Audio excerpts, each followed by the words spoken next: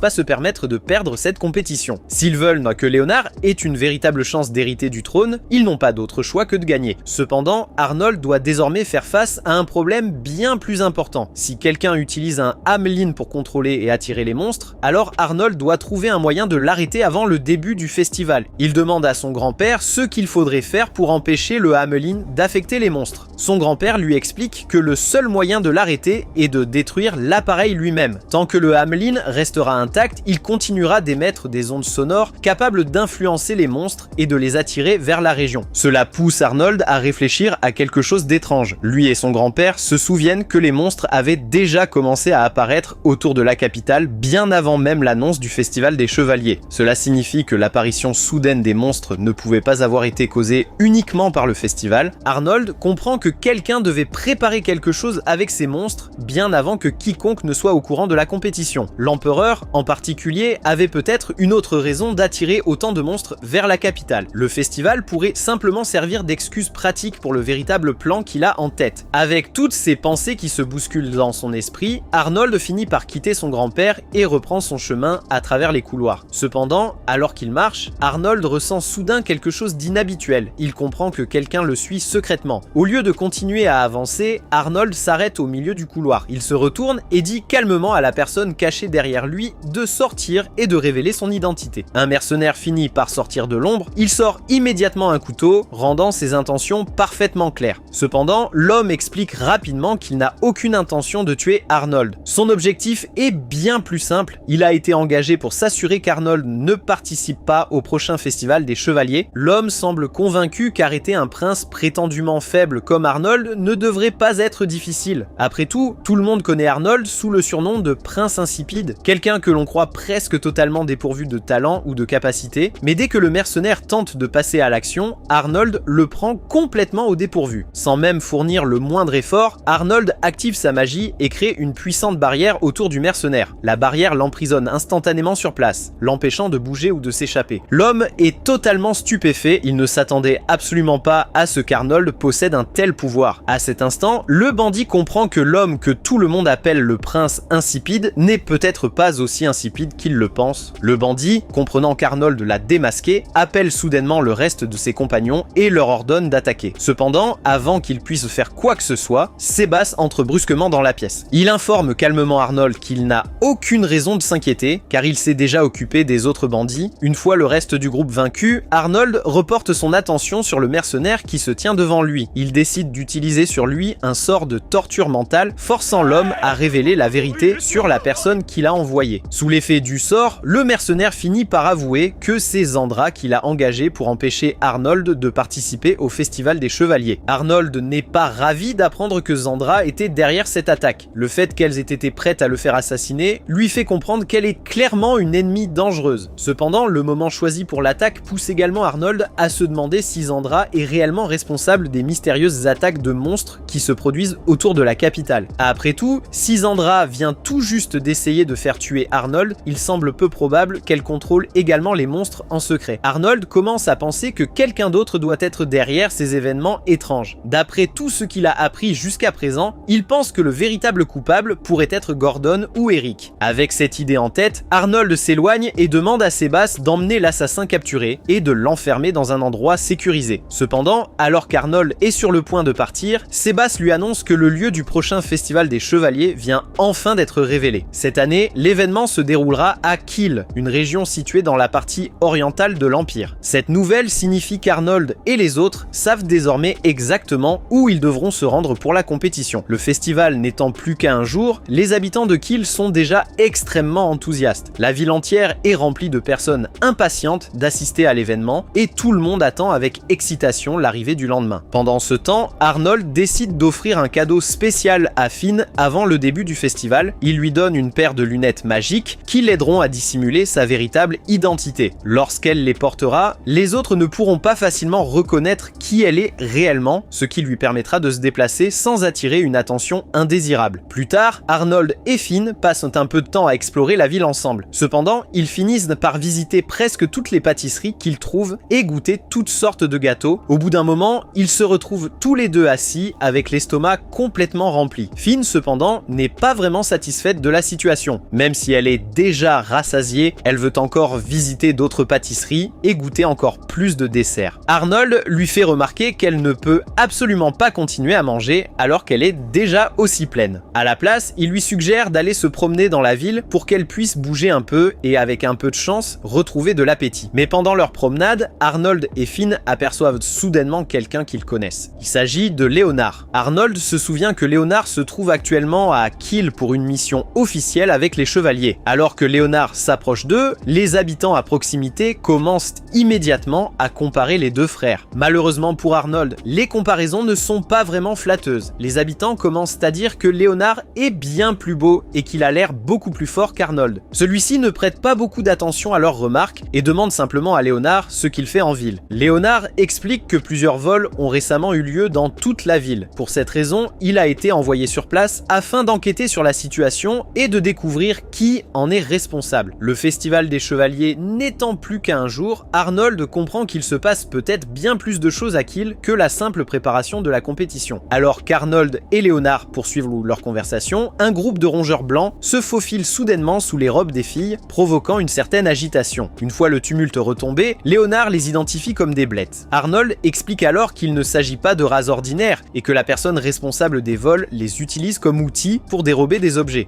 Finn comprend immédiatement qu'il a raison lorsqu'elle porte la main à ses cheveux et remarque que la tâche coûteuse que l'empereur lui avait offerte a disparu. Léonard part avec Marie, promettant de les aider à retrouver l'objet manquant, tandis que Finn s'excuse auprès d'Arnold de l'avoir entraîné dans cette histoire. Arnold lui dit de ne pas s'en faire et admet qu'il se sent en réalité moins tendu en sa présence qu'avec la plupart des autres personnes. Tous les deux se glissent dans une ruelle pour commencer leurs recherches, même si Arnold s'intéresse moins aux rats eux-mêmes qu'à la personne qui leur donne des ordres. Ce qu'il n'arrive pas à comprendre, c'est comment les blettes sont dirigées afin de rapporter les objets volés à un endroit précis. Il fouille les alentours jusqu'à jusqu'à trouver une phonopierre, une pierre magique, capable d'enregistrer et de rejouer des sons à intervalles réguliers, et tout devient soudainement clair. Les cerveaux derrière cette affaire utilisent les pierres comme des signaux pour guider les Blitz jusqu'à leur repère. Une fois ce mystère résolu, Arnold et Finn commencent à retrouver chaque pierre une par une, et la piste les conduit progressivement vers l'ouest jusqu'à ce qu'un des Blitz apparaisse juste devant eux. Ils le suivent discrètement jusqu'à ce qu'il escalade une clôture et disparaisse de l'autre côté. C'est là que se trouve la cachette. Arnold se déguise en Léonard et prévient un groupe de chevaliers qui se trouve à proximité, ce qui offre opportunément à Léonard une nouvelle occasion de se mettre en valeur devant la population. Peu après, les voleurs sont arrêtés et Arnold se glisse dans la cabane sous son apparence de Léonard afin de récupérer l'accessoire pour cheveux de Finn. Les chevaliers à l'intérieur lui barrent immédiatement le passage, lui expliquant qu'aucun des objets volés ne peut être touché avant l'arrivée des enquêteurs. Mais dès que Finn retire ses lunettes, ils la reconnaissent aussitôt et s'écartent, sans ajouter un mot, permettant à Arnold de remettre l'accessoire à sa place. En sortant, Arnold s'approche des chevaliers et leur suggère, du ton le plus raisonnable possible, qu'il serait dans l'intérêt de tout le monde de garder cette visite particulière secrète. Si l'on apprenait qu'un objet avait disparu en premier lieu, les conséquences leur retomberaient directement dessus. Les chevaliers acceptent sans trop de résistance, et Arnold conclut cet arrangement en leur donnant une bourse d'argent pour aller boire un verre. Tous les deux reprennent le chemin de la maison, et après un moment, Finn s'arrête et dit à Arnold à quel point elle est sincèrement fière de tout ce qu'il accomplit. Même si tout le monde le considère comme le prince insipide, elle affirme qu'elle sait parfaitement à quel point il est réellement compétent. Cela prend légèrement Arnold au dépourvu, et avant que l'un d'eux puisse en dire beaucoup plus, ils remarquent tous les deux Elna un peu plus loin, occupés à tabasser avec enthousiasme des habitants qui s'étaient apparemment battus sur la place de la ville. Arnold jette un seul regard à la situation, décide qu'il ne veut absolument pas s'en mêler et guide discrètement Finn dans la direction opposée, lui proposant d'aller visiter les boutiques qu'il n'avait pas eu le temps de voir plus tôt. Lorsque la nuit tombe enfin, Finn est bel et bien complètement rassasié. La scène passe ensuite à deux silhouettes encapuchonnées qui rencontrent en secret l'un des frères d'Arnold. Elles lui remettent le Hamlin et lui expliquent qu'il s'agit d'un dispositif capable de contrôler les monstres. Elles lui rappellent également leur accord. Il doit protéger l'empereur de tout danger, remporter la chasse du festival des chevaliers et se présenter comme le héros de l'événement, tandis qu'en échange, elles recevront la récompense convenue. Lorsque le jour de la chasse arrive, tous les participants sont réunis et Franz annonce que chacun sera équipé d'un bracelet magique ayant deux fonctions, suivre leur position et empêcher toute fraude. Elna lui demande ce qu'il entend par fraude et Franz précise que les participants n'ont pas le droit de partir délibérément à la recherche de monstres de leur propre initiative. Si quelqu'un s'éloigne de plus d'1 kilomètre du commandant du régiment, il est immédiatement disqualifié. Arnold est discrètement agacé en entendant cela, car cela signifie qu'il ne pourra plus s'éclipser loin d'Elna pour trouver un endroit tranquille où faire la sieste. Krista et Rupert ne participeront pas directement à la chasse et ne seront donc pas soumis à cette restriction de distance. Ils mèneront leurs opérations à distance depuis leur logement. Franz dit alors à tout le monde d'aller se préparer. Alors qu'Arnold s'apprête à partir, Krista s'approche de lui et lui confie que les personnes qui l'entourent la mettent mal à l'aise. Arnold lui demande si elle a encore eu une vision de l'avenir et elle le confirme, lui révélant qu'un grand nombre de monstres se dirigent vers la ville. Il lui tapote la tête pour la rassurer et la remercie de l'avoir prévenue. Peu après, Krista est à présenter à Finn et elle sait déjà parfaitement qui elle est, puisque Finn est largement considérée comme la plus belle fille de tout le pays. Arnold demande à Finn de tenir compagnie à Krista pendant son absence. Mais Krista n'est pas rassurée à l'idée d'être laissée avec quelqu'un qu'elle vient à peine de rencontrer. Cependant, toutes ses réserves disparaissent dès que Finn lui propose de goûter aux friandises qu'elle transporte, et quelques instants plus tard, Krista a déjà décidé qu'elles allaient devenir amies. Plus tard dans la journée, l'empereur s'adresse aux citoyens rassemblés. Il reconnaît qu'il se sent personnellement responsable de la récente augmentation de l'activité des monstres et explique que le festival des chevaliers est sa manière de se racheter. L'objectif principal est de réduire les plus fortes concentrations de monstres dans les régions orientales. Sur ces mots, il déclare officiellement le festival ouvert et les princes ainsi que les princesses se mettent en route. Quelques heures après le début de la compétition, Franz évalue rapidement les performances de chaque unité et fait son rapport à l'empereur. La plupart progressent modestement, mais une unité a pris une avance si considérable sur toutes les autres que l'empereur doit regarder une seconde fois lorsqu'il découvre le nom qui lui est associé. Il s'agit de celle d'Arnold. La scène se déplace alors sur Arnold qui observe avec une admiration silencieuse Elna éliminer à elle seule plus de 30 limiers de sang de rang A sans même sembler se fatiguer. Il trouve la situation sincèrement divertissante, surtout parce qu'à ce rythme, il pourrait bien réussir à faire sa sieste après tout. Une fois le dernier monstre abattu, Elna propose d'aller immédiatement affronter le groupe suivant. Mais Arnold refuse et lui dit qu'il devrait s'arrêter pour la journée. Ce n'est que le premier jour du festival et s'épuiser dès le début en forçant trop serait une erreur qu'il regretterait dès le 3e jour. Il passe la nuit dans une ville voisine. Alors qu'Arnold savoure tranquillement un verre, Elna entre soudainement et lui propose de s'entraîner après le dîner. Dès qu'Arnold entend le mot entraînement, il recule de peur. Elna s'assoit et lui dit qu'elle pensait qu'il commencerait enfin à prendre la vie plus au sérieux au lieu de laisser tout le monde se moquer de lui. Mais Arnold répond qu'il est parfaitement heureux d'être connu sous le nom de Prince Insipide. Entendre les gens appeler Arnold le Prince Insipide blesse Elna bien plus qu'elle ne veut le montrer. Elle lui demande de prendre le festival au sérieux car une bonne performance lui permettrait de gagner davantage de respect. Elle pense qu'Arnold refuse de faire des efforts parce que plus sa réputation se dégrade, plus celle de Léonard s'améliore. Mais Arnold insiste sur le fait qu'il est très bien comme il est et demande à Elna de rester loin de lui une fois le festival terminé. Arnold explique que quelqu'un a récemment tenté de l'assassiner. Le simple fait d'avoir Elna à ses côtés donne l'impression qu'il est un candidat sérieux au poste d'ambassadeur extraordinaire. Cela fait également de lui une menace pour ses frères et sœurs qui convoitent le même titre. Arnold craint qu'Elna ne devienne elle aussi une cible, alors il lui demande de faire attention. Se sentant coupable, Elna s'excuse car elle ignorait complètement qu'elle le mettait en danger. Arnold accepte ses excuses et promet de faire réellement quelques efforts pendant le festival. En entendant cela, Elna sourit. Le 3e jour de la chasse du festival, Elna est stupéfaite d'apprendre que le prince Carlos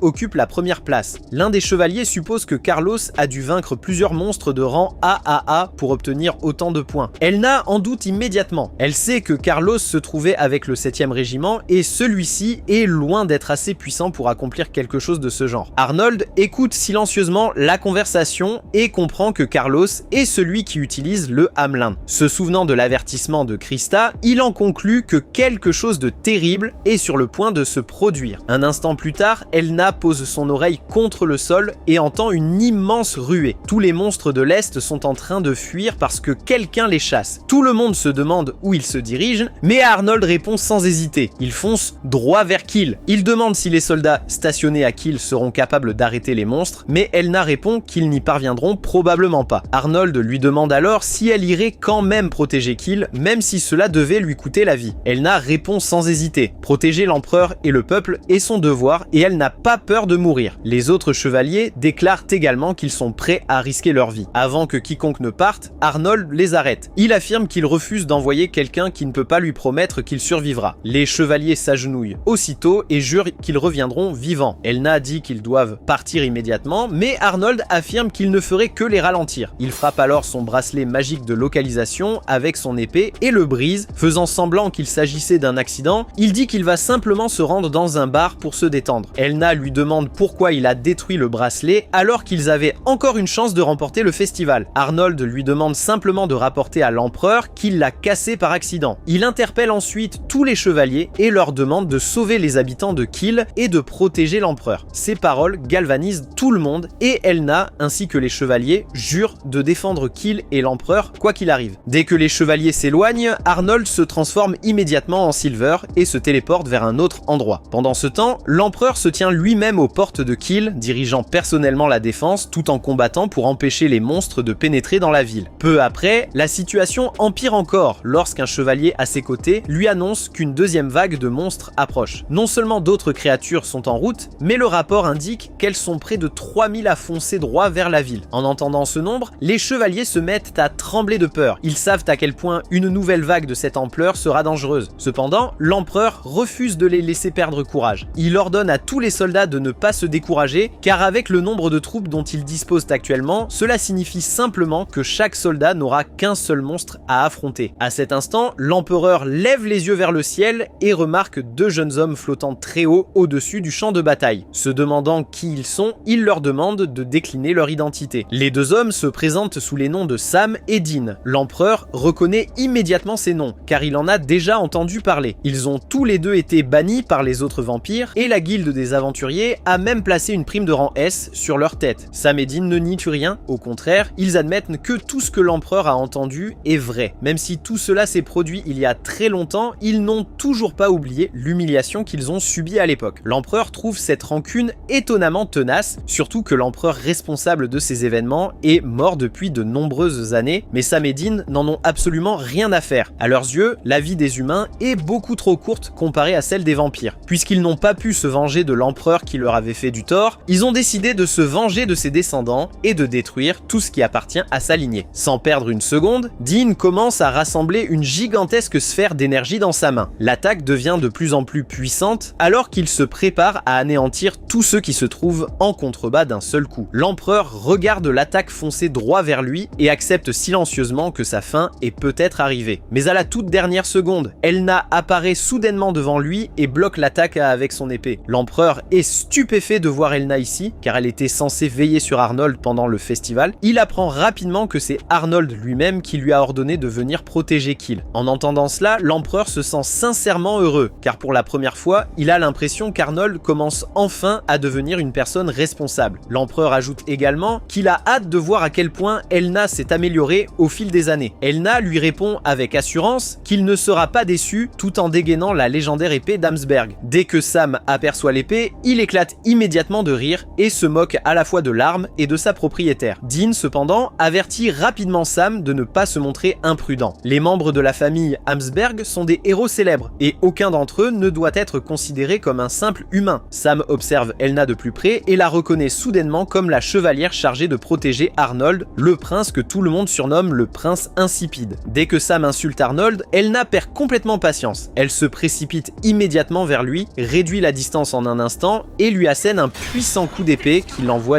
valser en arrière. Dean n'est pas surpris par ce qu'il vient de voir. En tant que plus grand prodige de la famille Amsberg, la force d'Elna correspond exactement à ce qu'il imaginait. Sans lui laisser le moindre instant de répit, Dean rejoint le combat et les deux vampires commencent à l'attaquer simultanément depuis différentes directions. Même en les affrontant tous les deux en même temps, Elna parvient à tenir bon et refuse de leur laisser la moindre ouverture. À cet instant, Carlos arrive à cheval avec les chevaliers placés sous son commandement. Déterminé à protéger son père, Carlos charge droit sur le champ de bataille, espérant que ce combat prouvera enfin qu'il mérite de devenir le prochain ambassadeur extraordinaire. Cependant, avant même qu'il puisse réellement intervenir, une puissante attaque d'ombre le frappe soudainement et le projette hors de sa monture. Carlos demande à Sam ce qui se passe, car cela ne faisait pas partie du plan sur lequel il s'était mis d'accord, mais Sam se contente de rire et lui révèle qu'il n'y a jamais eu de plan depuis le début. Pendant tout ce temps, Carlos n'était rien de plus qu'un pion utilisé pour atteindre leurs propres objectifs. En comprenant qu'Ilosta a été trompé depuis le tout début, Carlos reste complètement abasourdi. Avant que Sam ne puisse ajouter quoi que ce soit, Dean l'interpelle et lui demande de rester concentré car Elna fonce déjà de nouveau vers eux. Sam reporte rapidement son attention sur le combat, tandis qu'Elna réduit la distance avec une nouvelle attaque dévastatrice. Pendant ce temps, Silver rejoint le prince Léonard et lui annonce qu'il est venu lui offrir son aide. Cependant, il lui conseille de ne pas se rendre directement à Kill. Léonard refuse immédiatement car d'innombrables personnes attendent de l'aide là-bas et il ne peut pas rester les bras croisés pendant qu'elles sont en danger. À ses yeux, protéger la population est plus important que tout le reste. Silver lui répond qu'il comprend parfaitement ce qu'il ressent, mais il lui propose alors une autre solution. Plutôt que de se précipiter lui-même vers Kill, il laisse entendre que Léonard devrait faire appel aux chevaliers des domaines voisins. L'un des chevaliers s'y oppose immédiatement, soulignant que même si Léonard est un prince, donner des ordres aux chevaliers appartenant à un autre seigneur dépasserait son autorité. Silver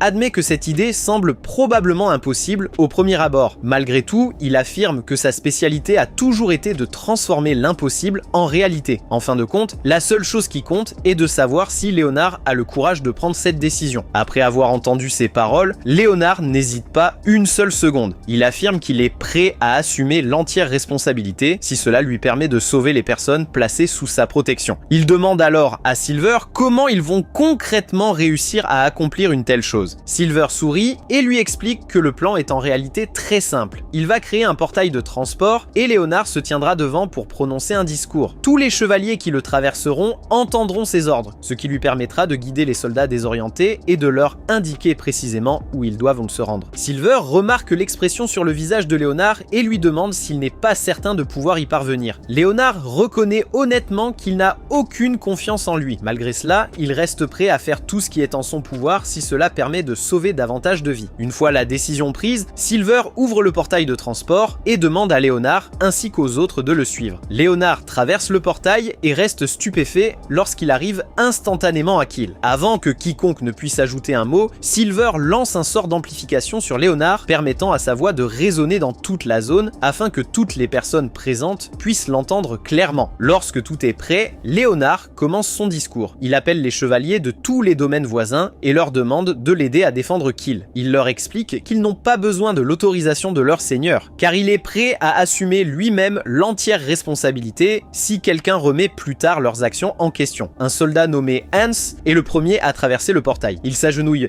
immédiatement devant Léonard et déclare que c'est un honneur de combattre sous ses ordres. Lorsque Léonard regarde derrière Hans, il reste sans voix. Une armée entière de soldats traverse le portail les uns après les autres. Après une rapide estimation, il comprend que près de 3000 soldats ont répondu à son appel. Léonard remercie sincèrement Silver d'avoir rendu tout cela possible. Cependant, Silver lui répond qu'il est encore trop tôt pour se réjouir. Ils pourront garder leurs remerciements pour le moment où Kiel sera enfin en sécurité. Sur ces dernières paroles, Silver se laisse retomber à travers le portail de transport, tandis que Léonard se tourne vers ses propres chevaliers et ordonne à tout le monde de se préparer au combat. C'était la fin du 5e épisode. Regardez la prochaine vidéo à l'écran, abonnez-vous et activez la cloche pour ne pas manquer la partie 6.